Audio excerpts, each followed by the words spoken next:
In this video, I'm going to talk about something called a body-focused repetitive behavior.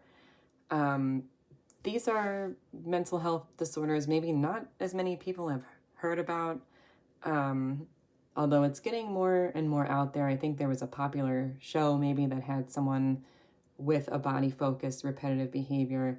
There's a documentary out there that's trying to get the word out called Trickster. These behaviors involve repetitive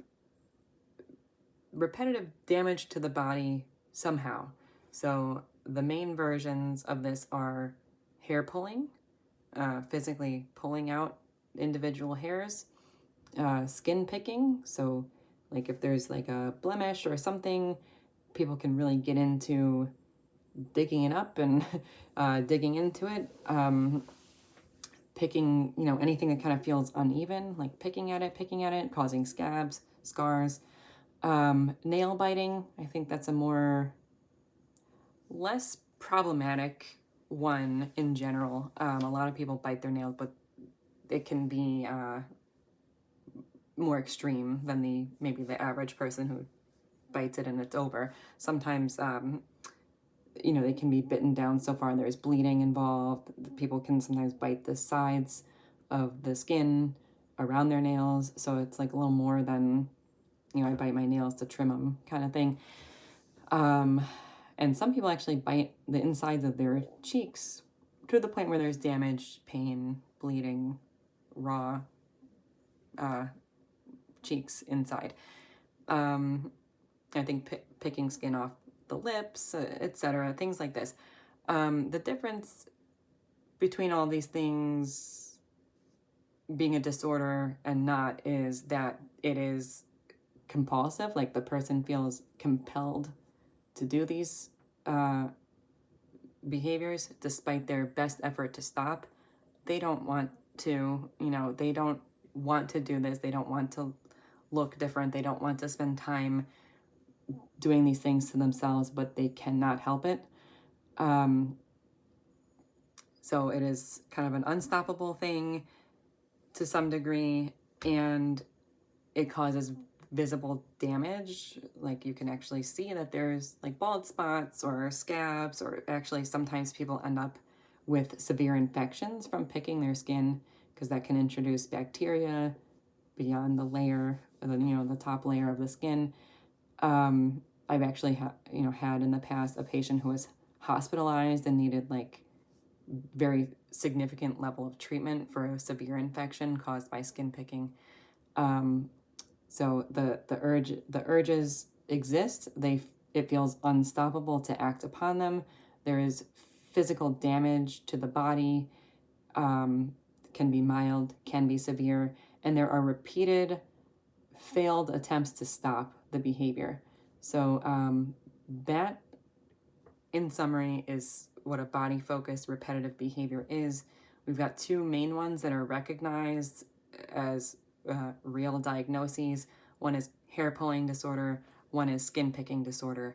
So those are the things that are required to have the diagnosis, but there's more to it than this. These people often, if it's, a moderate to severe level of the illness, these people often have extreme distress associated with this.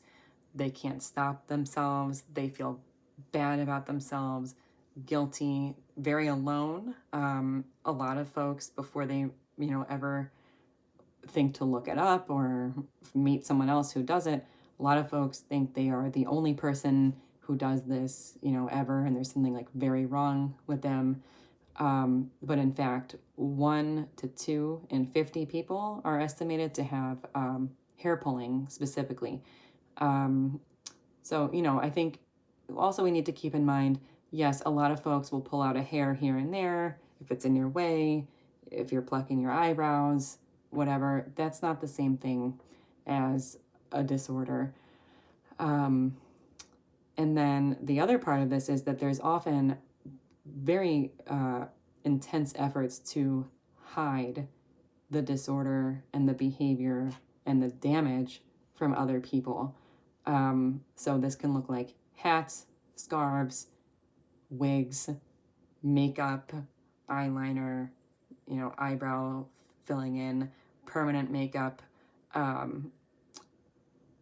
Also, people will often avoid activities that might expose their issue. So like swimming, haircuts, sleepovers, because this commonly starts in childhood. So sometimes people kind of isolate themselves from certain activities to hide it. Things like that. Windy days, hair gets arranged in certain ways, stuff like that to avoid people from seeing it. The other thing is there's kind of two versions of the pulling that a sufferer would recognize. One is kind of a conscious, like, I have an urge, I'm going to pull out my hair, I know I'm going to do it, I'm aware of it. The other version actually feels kind of like a trance-like state. I guess it really may be kind of a mild form of feeling dissociated, like not really connected to what you're doing at the time. Sometimes people don't realize that it is happening until the damage has been done, and they look down and they see a floor or a desk covered in their own hair. So it's like a trance-like state. They kind of don't realize it's happening. Kind of automatic pulling is what that is called. It can be kind of like just out of the consciousness of someone's brain. So it's it can be very difficult. I think it's very hard for children who don't have the means maybe to cover it up, but people can see it, and they might get made fun of, etc. So it is an isolating illness, more common than one might think. There are certain treatments for this. Medication is not a great one. We don't have a lot of meds that help this. Some people do benefit a bit from certain types of meds. Really, the most helpful thing is a form of therapy. It's a form of cognitive behavioral therapy. There's a few different subsets of that are involved with body-focused repetitive behaviors, habit reversal training, stimulus control, competing response. Those are some of the specific types of mostly behavioral therapies that can help for people to reduce their pulling. I would say it's actually quite rare that someone stops entirely, but it can be brought down to a level that is mild, not distressing, not causing bald spots anymore, stuff like that. So that's all I would say about those types of disorders. Thanks for watching.